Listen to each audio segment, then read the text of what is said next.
Salut, on se retrouve aujourd'hui pour une nouvelle plongée et cette fois-ci, on va parler course à pied, Ah oui, plus précisément d'un concept clé pour améliorer ses performances. L'endurance fondamentale, exactement. un concept un peu paradoxal, hein, Oui, c'est ça. parce qu'on va voir qu'il faut parfois ralentir pour aller plus vite. Tout à fait. On s'appuie aujourd'hui sur un article du site Athlé Expliqué qui donne plein de conseils aux coureurs. Hmm. Alors pour commencer, est-ce que tu pourrais nous expliquer simplement ce qu'est l'endurance fondamentale? Oui, bien sûr. En gros, l'endurance fondamentale, on appelle ça souvent EEF. D'accord. C'est courir à une allure où on est à l'aise, on respire tranquillement, Hmm. on pourrait tenir une conversation sans être essoufflé. D'accord, cool. Donc c'est vraiment une allure confortable. Voilà, c'est ça. C'est marrant parce qu'on a souvent l'impression qu'il faut se donner à fond pour progresser. Oui. Et là, on nous dit qu'il faut ralentir. Oui, c'est le paradoxe de l'EF. En courant plus lentement, en fait, on permet à notre corps de développer sa capacité à utiliser l'oxygène pour produire de l'énergie. On renforce le cœur, les poumons, les muscles. Tout le système, quoi. Voilà, on se construit une base solide Hmm, hmm. pour pouvoir ensuite aller plus vite et plus loin. Donc, en quelque sorte, on apprend à notre corps à être plus efficace. Exactement. Et ce qui est intéressant, c'est que ce principe, il s'applique à plein d'autres activités, Ah oui. pas seulement la course à pied. D'accord. Avoir une bonne endurance de base, ça permet d'être plus performant dans tous les domaines. Dans la vie de tous les jours, finalement. Voilà, c'est ça. L'article qu'on a lu, il donne 10 conseils pour réussir ces séances d'endurance fondamentales. Oui. On va pas tous les passer en revue. Hmm. Mais est-ce qu'on pourrait se concentrer sur les plus importants, ceux qui peuvent vraiment faire la différence pour nos auditeurs? Oui, avec plaisir. Allez, c'est parti. Par exemple, l'article, il parle de chasser la monotonie. Courir lentement, ça peut vite devenir ennuyeux Ah oui, c'est vrai. si on ne fait pas d'attention. Oui, je vois l'idée. Ouais. C'est de varier les parcours, Mhm. découvrir de nouveaux endroits, faire du side jogging. Tout à fait. En stimulant notre esprit avec de nouvelles choses à voir, D'accord. on rend les séances DF plus agréables et on reste motivé. Ça, c'est important, la motivation. Oui. Un autre conseil qui me semble important, c'est de choisir un itinéraire adapté. Oui. Pourquoi est-ce que c'est si crucial? Parce que l'objectif de l'EF, c'est de rester dans une certaine zone de fréquence cardiaque. Hmm, Et pour ça, il faut éviter les parcours trop vallonnés, D'accord. qui nous obligent à accélérer et à forcer. Hmm, L'idéal, c'est de courir sur du plat, D'accord. comme dans un parc, au bord d'un lac ou sur une piste d'athlétisme. Ok, donc on privilégie les terrains plats pour garder une allure stable Voilà. et rester dans la bonne zone d'effort. Exactement. Et si on n'a pas d'autre choix que de courir sur un terrain vallonné? On peut toujours alterner la course et la marche Ah oui. pour réguler notre rythme cardiaque. Ça permet de s'adapter. Voilà. L'article parle aussi de rendre les runs ludiques. Oui. C'est une idée qui me plaît bien. C'est important de ne pas se prendre la tête et de s'amuser pendant ces séances de F. Voilà.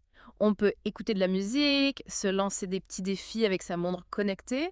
Ah oui. L'important, c'est de trouver ce qui nous motive et nous permet de prendre du plaisir en courant. Par exemple, essayer de rester dans une certaine zone de fréquence cardiaque pendant toute la sortie. Oui. Un peu comme un jeu vidéo. Exactement. On se fixe des objectifs. En trouvant des petites astuces pour rendre les séances d'EF plus stimulantes. On a plus de chances de les faire régulièrement et d'en tirer tous les bénéfices. Voilà. La régularité, c'est la clé. C'est ça. Un autre conseil qui me semble essentiel, c'est d'écouter son corps et parfaire sa technique.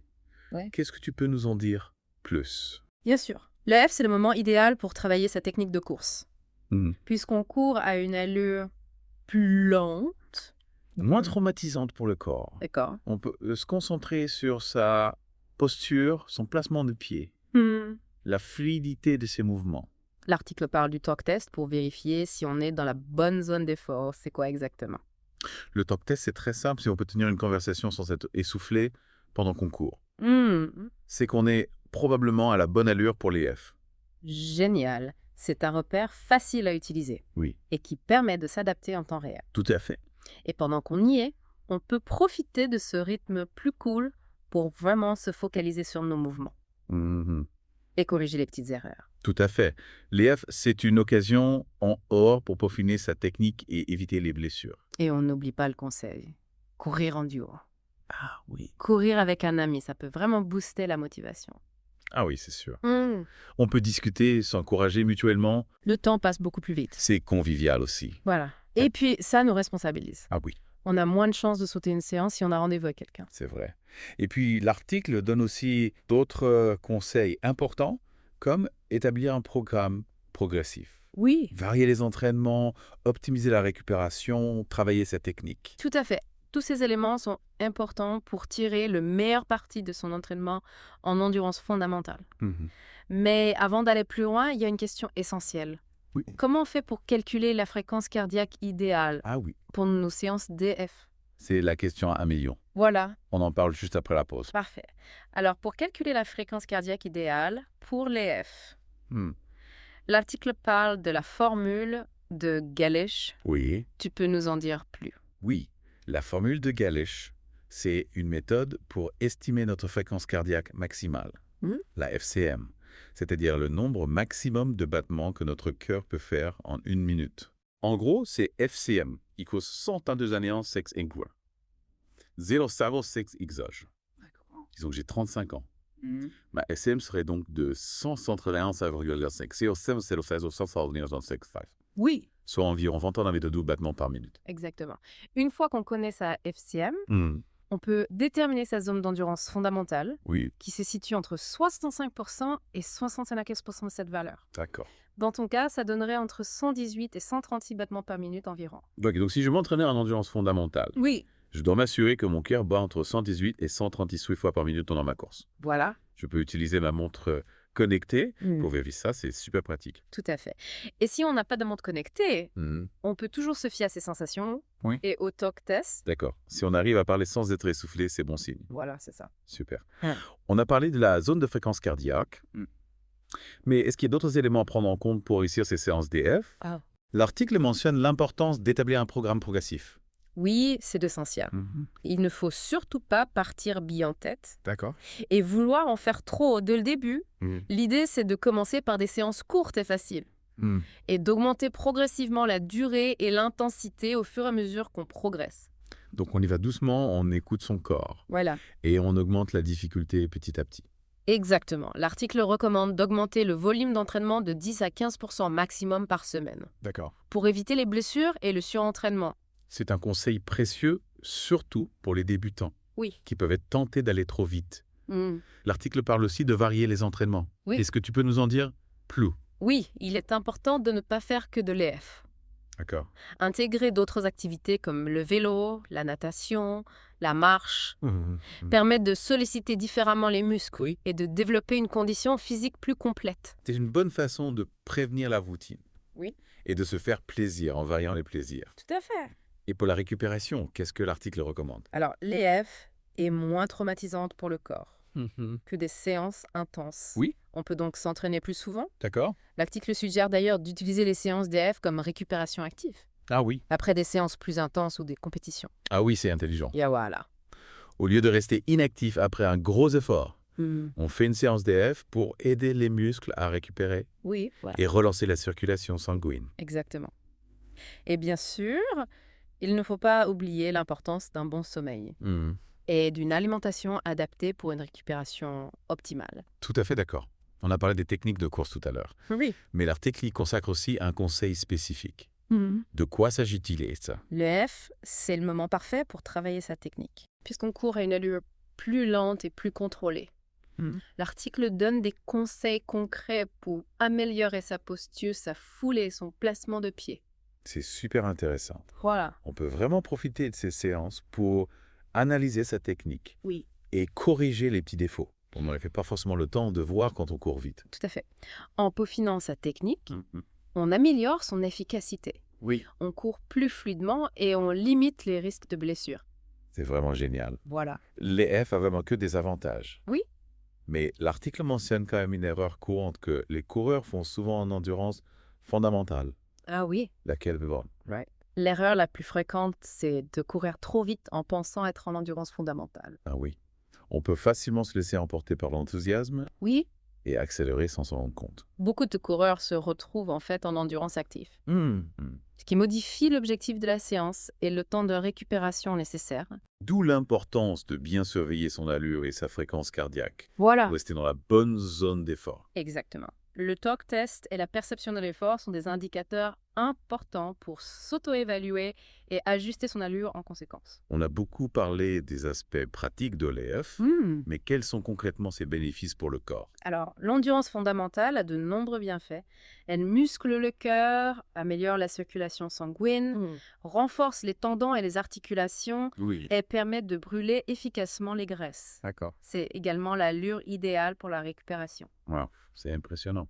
Voilà. On comprend mieux pourquoi l'EF est considéré comme la base d'un entraînement de course à pied efficace et durable. Absolument. Et ces bénéfices ne se limitent pas qu'à la course à pied. Ah oui. Ils s'appliquent à toute activité physique D'accord. et contribuent à une meilleure santé en général. Avant de conclure, J'aimerais revenir sur un point qui m'a interpellé. La proportion d'entraînement à consacrer à l'EF. Oui. L'article donne une indication assez précise. Oui, il est recommandé de consacrer au minimum 70 à 80% de son volume d'entraînement hebdomadaire à l'endurance fondamentale, D'accord. quel que soit son niveau et ses objectifs. C'est beaucoup. Oui, On pourrait penser qu'il faut concentrer sur des séances plus intenses pour progresser. Mais l'article nous montre que l'EF est vraiment la clé d'une progression durable oui, et harmonieuse. tout à fait. En consacrant suffisamment de temps à l'EF, on construit une base solide qui nous permettra ensuite de supporter des charges d'entraînement plus importantes d'accord. et d'améliorer nos performances à long terme. C'est une approche qui privilégie la patience, Tout la constance et l'écoute de son corps. à fait. D'ailleurs, est-ce qu'on pourrait appliquer ce principe de l'endurance fondamentale à d'autres domaines de la vie? C'est une question très intéressante. Pourrions-nous être plus performants, plus créatifs, plus épanouis en adoptant une approche plus fondamentale dans notre travail, nos relations, nos projets personnels? C'est une invitation à réfléchir à la façon dont on aborde les différents aspects de notre vie. Est-ce qu'on se précipite? Est-ce qu'on prend le temps de construire des bases solides? Oui. Est-ce qu'on écoute nos besoins? Exactement. Ralentir pour mieux accélérer, construire des bases solides, écouter son corps, s'adapter progressivement, varier les plaisirs. Oui. Autant de principes qui pourraient nous guider vers une vie plus équilibrée et plus épanouissante. En somme, l'endurance fondamentale n'est pas seulement une technique d'entraînement physique. C'est aussi une philosophie de vie. Tout à fait, tout à fait. C'est une approche qui met l'accent sur la sagesse du corps et le respect de ses limites. Un peu comme on le disait tout à l'heure avec l'importance de la récupération et de la progression graduelle. Oui, tout à fait. Exactement. Et cette sagesse du corps, on peut la transposer à d'autres domaines de notre vie. Apprendre à reconnaître nos limites, à respecter nos rythmes.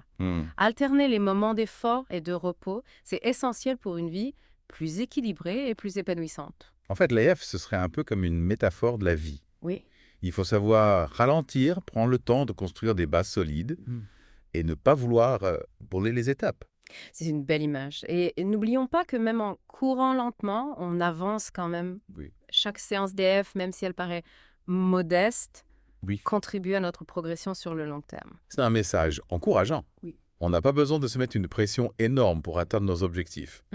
Il suffit d'avancer à notre rythme, Voilà. avec constance et persévérance. Tout à fait. Et puis, en courant lentement, on a le temps d'apprécier le paysage, de se connecter à la nature, de savourer le moment présent. C'est aussi ça la beauté de l'EF. C'est vrai, ça nous ramène à l'essentiel. Au plaisir simple de courir, sans se soucier de la performance. Exactement. Et ce plaisir, cette connexion à soi-même, Oui. on peut les retrouver dans toutes nos activités, à condition de les aborder avec la même philosophie que les F. La patience, la constance, l'écoute de soi. Merci pour cette exploration passionnante de l'endurance fondamentale. Avec plaisir. J'ai l'impression qu'on a découvert bien plus qu'une simple technique d'entraînement. On a exploré une véritable philosophie de vie. Tout à fait. J'espère que nos auditeurs ont été inspirés par cette plongée dans l'univers de l'EF et qu'ils auront envie d'expérimenter ces bienfaits dans leur pratique sportive et dans leur vie quotidienne. Moi aussi. En tout cas, moi, je suis convaincu. Courir lentement, c'est courir intelligemment et c'est peut-être aussi vivre plus sereinement. Oui, tout à fait. À bientôt pour de nouvelles explorations.